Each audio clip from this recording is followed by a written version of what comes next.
Noon pa man ay mahilig na ang mga Pilipino sa mga taong may supernatural na kapangyarihan.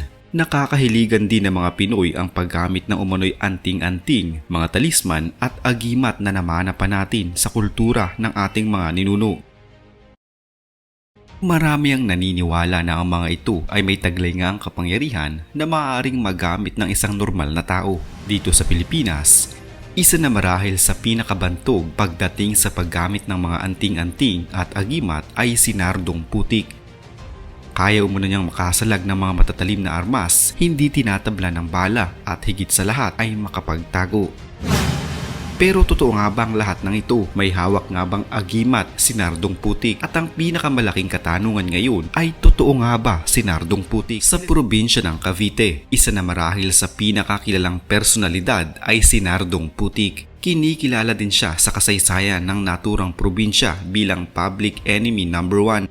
Subalit pagdating sa mga pelikula tungkol sa kanyang katauhan ay ginagawa siyang isang tila bayani o superhero ng bayan. Magkagayon pa man, hindi may kakaila na si Nardong Putik ay isa sa mga pinakakontrobersyal na pangalang tumatak pagdating sa krimen sa kasaysayan ng Pilipinas. Si Nardong Putik ay kilala sa kanyang mahiwagang anting-anting na sinasabing pananggalang niya sa kamatayan. Sa kanyang katanyagan sa pop culture ng Pilipinas, nagkaroon ng dalawang pelikula si Putik noong 1972 at 1984 kung saan dalawang beses ginampanan ni Ramon Revilla Sr. ang bantog na karakter. Isinilang si Leonardo Manesio noong ika-25 ng Marso 1925 sa isang simpleng pamilya. Noong mga panahong iyon, ang Cavite ay wala pang gaanong tao, madamo at magubat subalit nagiging pugad ng mga bandido, magnanakaw, carnappers at mga smugglers. Malayong malayo ito sa itsura nito ngayon. Sa panahong iyon, upang magkaroon ng proteksyon ng isang tao ay kailangan niyang kumapit sa mga maimpluwensyang tao at ito ang ginawa ng kanyang ama. Naging malapit ang ama ni Nardong Putik kay Jose Bargaza mula sa angkan ng mga Bargaza. Ang angkan na mula noon hanggang ngayon ay kinokontrol pa rin ang Dasmariñas, Cavite. Sila ay naging magpadrino. Lingid sa kaalaman ng ama ni Nardo na ang kanyang pagiging malapit kay Jose Bargaza ang maglalapit din sa kanyang kamatayan. Napatay kasi ang ama ni Nardo nang umunoy isa sa mga tauhan ng kalaban sa politika ng mga Bargaza. Sa mga oras na iyon ay tila nagising ang natutulog na katauhan ni Nardong Putik kay Leonardo Manesio. Nagsimula si Nardo bilang driver at kalaunay naging pulis sa bayan ng Dasmariñas sa Cavite hanggang sa maging isa siyang matinik na tagasunod ng isang prominenteng pangalan sa politika sa Cavite. Nasangkot siya sa hindi na mabilang na mga kaso mula sa pagnanakaw, pangingidnap, pagdadala ng mga armas hanggang sa iligal na pagtatanim ng marijuana. Ang kanyang grupo ay kinatakutan at talaga namang pinag-usapan sa buong probinsya. Kung may itinuturing na hari ng Tondo, si Nardong Putik ang itinuturing noong hari ng Cavite. Nagkaroon pa noon ng pagkakataon na pinag-aagawan ng mga politiko si Nardong Putik upang masigurong hindi mawala sa kanila ang kanilang posisyon. Ang galit at pot na ito sa kaloob-looban ni Nardong Putik ay mula pa din sa pagkakapatay sa kanyang ama nang walang kalaban-laban. Gaya ng nasasaad sa mga kwentong bayan, ang pangalan ni Nardong Putik ang siyang ibinansag sa kanya dahil sa umunoy pagtatago nito sa ilalim ng putik sa tuwing hinahabol siya ng mga pulis. Gumagamit siya umano ng tangkay ng dahon ng papaya o kaya'y kawayan upang magsilbing kanyang tubong mahihingahan habang siya ay nakalubog sa putik. Pinaniniwalaan din ng marami na nagagawa ni Nardong Putik na makapagtago at hindi mahuli ng mga pulis dahil sa taglay nitong anting-anting o agimat. Makikita pa noon ang mahiwagang medalyon niya o agimat bilang isang tattoo sa kanyang katawan. Kasama nito ay ang salitang kilabot na nakatattoo din sa kanyang katawan.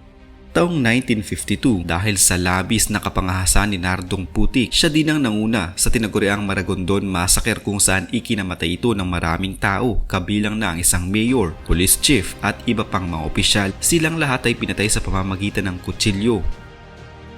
Isa sa mga kalaban umano ng mga biktima sa politika ang siyang nag-utos kay Nardong Putik at sa mga kasamahan nito na gawin ang pagpaslang. Dahil sa nagawa niyang krimen na ito, ikinulong si Nardong Putik subalit taong 1955 nung siya ay makatakas sa kamay ng mga alagad ng batas. At muli, taong 1957 nang pinangunahan naman niya ang hindi malilimutang patayan noong election day sa taong iyon na nagresulta sa pagkakapatay kay Lieutenant Colonel Laureano Maraca. ang provincial commander ng Cavite. Isang taon nang lumipas ay sumuko si Nardo sa mga pulis matapos ang pakikipagpalitan niya at ng kanyang grupo ng bala ng baril sa mga pulis sa loob ng halos isang oras. Pinatawan noon ng parusang 182 taong pagkakakulong si Nardo sa Bilibid Prison. Subalit sa panahon ng panunungkulan ni dating Pangulong Ferdinand Marcos Sr., binigyan umano siya ng freedom of movement upang gamitin siya ng dating Pangulo laban sa kanyang mga kalaban sa politika.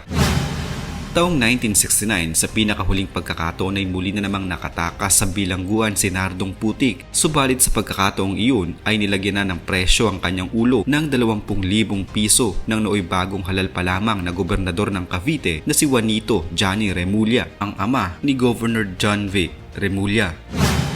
Sa panahon ng pagiging pugante ni Nardong Putik, nagawa niyang makapatay ng 2 National Bureau of Investigation agents na buntot ng buntot sa kanya. Dahil dito, nagkaroon ng pagkilos ang NBI Constabulary Force sa isang layunin, ang mahuli si Nardong Putik, patay man o buhay.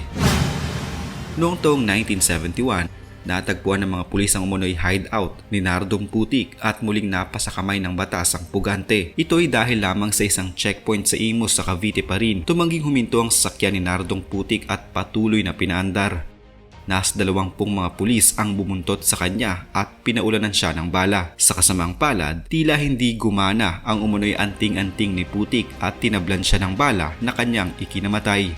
Sa araw na iyon, nagtapos ang paghahari na Nardong Putik sa Cavite. Ang reputasyon ng pagiging kriminal at pugante ni Nardong Putik ay naging sapat upang mabura ang nooy tinatamasa niyang respeto sa mga Caviteño. Noong kanyang mga huling taon bago ito mamatay, marami ding mga napaslang si Nardong Putik mula sa mga mayayamang angkan at makapangyarihang mga politiko sa Cavite na kumakaman ng yaman pati na ng mga mahihirap. Kaya naman sa kanyang pagkamatay ay marami rin ang nanghinayang at nalungkot. Noong mga panahon na laganap ang nakawan ng baka sa probinsya ng Cavite, walang ibang takbuhan ng mga dehadong magsasaka kundi kay Nardong Putik na agad niyang nasosolusyonan ang problema. Para sa mga kakilala ni Nardong Putik at kanyang mga kasama, siya ay isang judge, jury at executioner. Subalit ibang kwento naman pagdating sa kanyang kaaway at wala sa kanyang panig.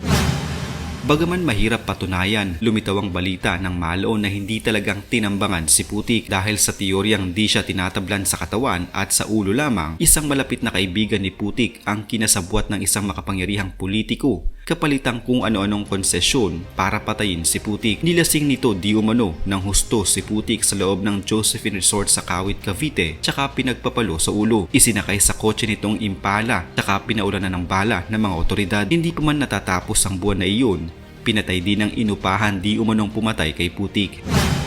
Hindi napatunayan na dahil nga sa isang agimat kaya nagagawa ni Nardong Putik ang mga hindi nagagawa ng mga pangkaraniwang tao. Totoong katauhan ni Nardong Putik at naitala ito sa ating kasaysayan. Subalit ang pagkakaroon nito ng agimat ay bunga na lamang ng malikot na imahinasyon ng mga Pilipino pagdating sa mga anting-anting at medalyon. Marahil ay mas nadagdagan pa ang kwentong ito ng isa pelikulang pagkatao ni Nardong Putik ng 2 beses na pinagbidahan ni late Senator Ramon Revilla Sr. Sa naturang pelikula kasi ay ipinapakita si Nardong Putik na mala Robin Hood ang dating at nagtataglay ng isang anting-anting o agimat. Tinutulungan niya ang mga tao, kaya naman ang tingin sa kanya sa naturang pelikula ay isang bayani at tagapagligtas. Marahil ay isa siyang bayani sa ilang taong kanyang natulungan, subalit hindi ito sapat upang tawagin siyang isang bayani dahil mas pinatunayan niya ang kanyang sarili hindi bilang isang bayani kundi mababasa sa isa sa kanyang mga tattoo bilang isang kilabot.